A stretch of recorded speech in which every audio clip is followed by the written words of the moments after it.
திறமை கையாடாத மனுஷன் தன் பிள்ளையை பகைக்கிறான். இவ்வளோ காலம் வரைக்கும் நீ இயேசு என் அப்பா, இயேசு என் அப்பா என்று சொல்லிக்கொண்டு அவரும் உன்னை அவருடைய மகளாக அவருடைய மகனாக ஏற்றுக்கொண்டும் உன் மனம் போன போக்கில் வாழ்ந்த அல்லவா, உன் இஷ்டப்படி வாழ்ந்து உன் விருப்பப்படி என்ன வேணாலும் செய்யலாம், என் அப்பா மன்னிப்பார் என்று சொல்லி வாழ்ந்து கொண்டு இருந்திருக்கலாம்.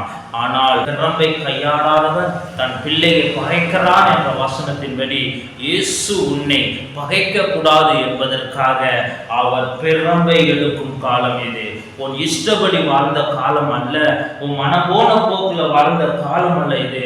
அவர் பிறம்பை எடுக்கக்கூடிய காலம் என்பதை மறந்து மனபோன வாழ்க்கையில வாழ்ந்து கொண்டு விருப்பப்படி வாழ்ந்து கொண்டு இருந்திருக்கலாம். இயேசுவின் விருப்பப்படி நீ வாழவில்லை என்றால் அவர் பிறம்பை எடுக்கும் காலமாக இருக்கிறது என்பதை மறந்து விடாதே.